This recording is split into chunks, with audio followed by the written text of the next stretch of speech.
Assalamu alaikum dear students, our today's lecture is about quantum numbers. Quantum numbers describe करते हैं electron जो कि orbits में present होते हैं उनकी प्रेजेंस को, कि वो किस शेल किस सब शेल में और उनके किस लूप में प्रेजेंट हैं। तो क्वांटम नंबर्स जो हैं चार हैं। सबसे पहला जो है that is the principal quantum number. Principal quantum number को हम स्मॉल लेटर n से डिस्क्राइब करते हैं। प्रिंसिपल क्वांटम नंबर हमें नंबर ऑफ़ शेल के बारे में बताता है कि इलेक्ट्रॉन किस शेल में प्रेजेंट है। प्रिंसिपल क्वांटम नंबर की जो मैथमेटिकल वैल्यू है ये 1 से स्टार्ट होके ऑनवर्ड जो है जाती है। इसकी वैल्यू 1 2 3 4 5 एंड ऑनवर्ड जितने भी शेल किसी एटम में प्रेजेंट हैं इतनी हो सकती है। फॉर एग्ज़ाम्पल अब इसमें अगर n की वैल्यू 1 है तो ये डिस्क्राइब करेगा के शेल को, कि इलेक्ट्रॉन जो है वो के शेल में प्रेजेंट है। n की वैल्यू 2 हो तो ये l शेल को डिस्क्राइब करता है। 3 वैल्यू m और 4 वैल्यू जो है वो n शेल से जो है वो डिस्क्राइब है। किसी भी शेल में कितने नंबर ऑफ़ इलेक्ट्रॉन प्रेजेंट हैं इसके लिए हमारे पास जो है फार्मूला है 2n²। n number of principal quantum number है, तो इसमें जो है जितने number of electrons, for example के शेल के लिए प्रिंसिपल क्वांटम नंबर की वैल्यू 1 है, तो इस वैल्यू को जब हम इस फार्मूला में पुट करते हैं तो ये बताता है कि के शेल में मैक्सिमम 2 इलेक्ट्रॉन्स जो हैं वो आते हैं। नेक्स्ट एल शेल के लिए n की वैल्यू 2 है, तो इसके लिए नंबर ऑफ़ इलेक्ट्रॉन्स जो हैं 8 आएंगे। m शेल में मैक्सिमम नंबर ऑफ़ इलेक्ट्रॉन 18 आएंगे और n शेल में इस फार्मूला के मुताबिक मैक्सिमम 32 इलेक्ट्रॉन्स आएंगे। जैसे जैसे n की वैल्यू बढ़ती जाती है तो ये हमें बताता है कि साइज़ ऑफ शेल जो है वो कितना है। अब इसमें n की वैल्यू जैसे जैसे बढ़ती जाएगी साइज़ का शेल बड़ा होता जाएगा और उसमें इलेक्ट्रॉन्स की एकोमोडेशन जो है वो उतनी ही ज़्यादा होती जाएगी।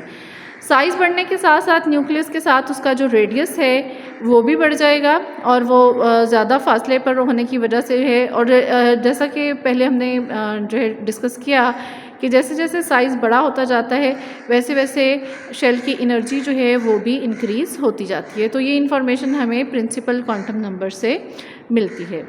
नेक्स्ट क्वांटम नंबर जो है वो है azimuthal quantum number. Azimuthal quantum number को हम स्मॉल l से डिस्क्राइब करते हैं और एजीम्यूथल क्वांटम नंबर हमें बताता है कि किसी भी शेल में कितने और कौन से सब शेल प्रेजेंट होते हैं। एजीम्यूथल क्वांटम नंबर की जो मैथमेटिकल वैल्यू है ये 0 से स्टार्ट होके 1 2 3 ऑनवर्ड जाती है, लेकिन इसके लिए मैक्सिमम वैल्यू जो है वो प्रिंसिपल क्वांटम नंबर से 1 माइनस करने तक जो है वो जाती है। जो हमारे पास प्रिंसिपल क्वांटम नंबर की वैल्यू है उसमें से हम 1 माइनस करेंगे तो वो एजीम्यूथल क्वांटम नंबर की वैल्यू आएगी। फॉर एग्ज़ाम्पल इसकी फ़र्स्ट वैल्यू जो है वो 0 है और ये जब l की वैल्यू 0 हो तो ये बताता है कि इलेक्ट्रॉन्स जो हैं ये s सब शेल में प्रेजेंट हैं। l की वैल्यू 1 जो है ये p सब शेल के लिए है, l की वैल्यू 2 जो है वो d सब शेल के लिए है, l की वैल्यू 3 जो है वो f सब शेल के लिए है और यही 4 सब शेल जो है वो किसी भी ऑर्बिट में या किसी भी शेल में प्रेजेंट हो सकते हैं। अब इसके बाद हम बात करते हैं इसमें नंबर ऑफ़ इलेक्ट्रॉन्स कितने आते हैं। इसके लिए फार्मूला है हमारे पास number of electron in any subshell is equal to 2 × 2l + 1। l यहाँ पर एजीम्यूथल क्वांटम नंबर है। अब यहाँ पर हम कैलकुलेट करके देखते हैं कि जब l की वैल्यू 0 है और ये s सब शेल को डिस्क्राइब करता है तो उसमें मैक्सिमम कितने इलेक्ट्रॉन्स आते हैं। तो इसके लिए हम इसमें जो है ये वैल्यू पुट करते हैं। l की वैल्यू 0 2 0 से मल्टीप्लाई होके 0 हो जाएगा और 1 जो है 2 से मल्टीप्लाई होके तो मैक्सिमम 2 इलेक्ट्रॉन्स जो हैं वो एस सब शेल में आते हैं। इसी तरह से बाकी शेल्स में हम नंबर ऑफ़ इलेक्ट्रॉन्स इसी फार्मूला से कैलकुलेट अगर हम करें तो एस सब शेल जो है इसमें मैक्सिमम 2 इलेक्ट्रॉन्स आते हैं। पी सब शेल में मैक्सिमम 6 इलेक्ट्रॉन्स आते हैं, डी सब शेल में 10 इलेक्ट्रॉन्स और एफ सब शेल में मैक्सिमम जो है वो 14 इलेक्ट्रॉन्स जो है वो प्रेजेंट हो सकते हैं। अब हम देखते हैं कि किस शेल में कौन कौन से सब शेल प्रेजेंट होते हैं। सबसे पहला शेल हमारे पास के शेल है, के शेल के लिए n की वैल्यू 1 होती है और इसके लिए l की वैल्यू जो है n की वैल्यू से 1 कम होके तो ये 0 आएगी। और जब 0 है तो ये शेल जो है ये 1s होगा। यहाँ पर 1 जो है ये बता रहा है कि ये फर्स्ट ऑर्बिटल में या फर्स्ट शेल में प्रेजेंट है और ये 1 वैल्यू जो है ये इसमें जो है n की वैल्यू को बताता है और l की वैल्यू 0 है तो इट मीन्स कि ये s सब शेल है और इसमें मैक्सिमम इलेक्ट्रॉन्स 2 आते हैं। तो जब हम इलेक्ट्रॉनिक कन्फिगरेशन लिखते हैं इसकी तो हम इस पे जो है ये 2 ऊपर इसमें लिखते हैं, ये नंबर ऑफ़ इलेक्ट्रॉन्स को शो करता है कि फर्स्ट शेल का s ऑर्बिटल जो है उसमें 2 इलेक्ट्रॉन प्रेजेंट है। नेक्स्ट शेल हमारे पास L शेल है। L शेल के लिए n की वैल्यू 2 है, तो जब n की वैल्यू 2 है तो इसके लिए L की 2 वैल्यूज़ होंगी 0 एंड 1। अब 2 मैक्सिमम वैल्यू है, इसमें से 1 माइनस करेंगे तो 1, तो इसकी मैक्सिमम वैल्यू 1 होगी। जब इसकी वैल्यू 0 है तो ये डिस्क्राइब करता है 2s सब शेल को।